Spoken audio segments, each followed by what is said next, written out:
आइए हम ओम के नियम और विद्युत प्रतिरोध पर चर्चा करते हैं और साथ ही एक और गुणधर्म से परिचित होंगे जिस पर ध्यान केंद्रित करने की आवश्यकता है।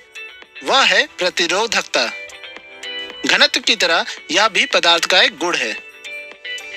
जब आपको किसी पदार्थ का घनत्व पता होता है तो आप उस पदार्थ के किसी भी दिए गए नमूने के द्रव्यमान की गणना कर सकते हैं यदि आप इसके विमाओं को मापते हैं। इसी प्रकार किसी पदार्थ की प्रतिरोधकता ज्ञात होने पर आप उस पदार्थ के किसी दिए गए नमूने के प्रतिरोध की गणना कर सकते हैं। इसके लिए वीडियो को ध्यान से देखिए।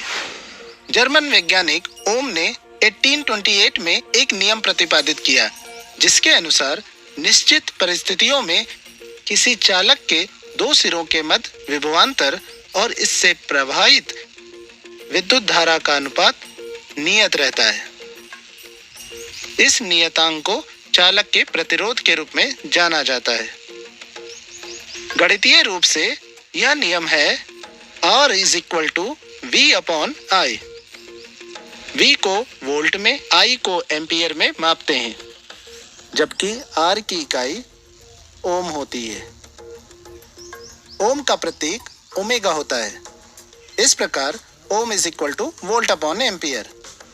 नियतांक R जो समीकरण में दिखाई दे रहा है वह R is equal to V/I है और यह चालक की विमाओं पर निर्भर करता है। यह समझने के लिए कि प्रतिरोध चालक की विमाओं पर किस प्रकार निर्भर करता है, इसके लिए माना कि चालक तार की लंबाई L है और अनुप्रस्थ काट क्षेत्रफल A है।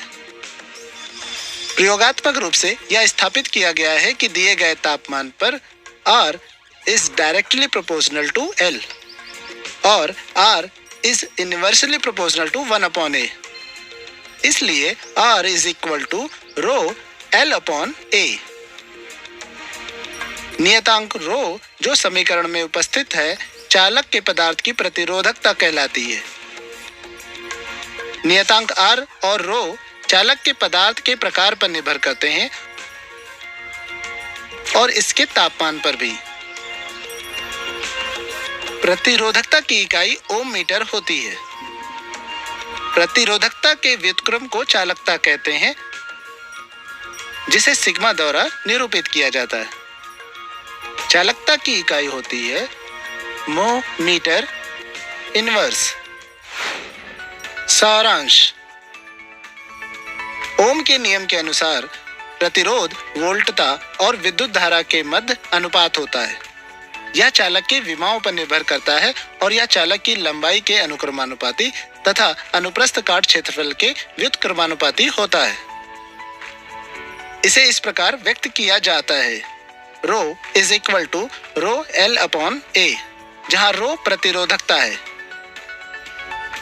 प्रतिरोधकता पदार्थ के प्रकार और तापमान पर निर्भर करती है तथा इसकी लंबाई ओम मीटर होती है। चालकता प्रतिरोधकता का व्युत्क्रम होता है और इसकी इकाई होती है मो मीटर इनवर्स। अब वक्त है अनुप्रयोग का।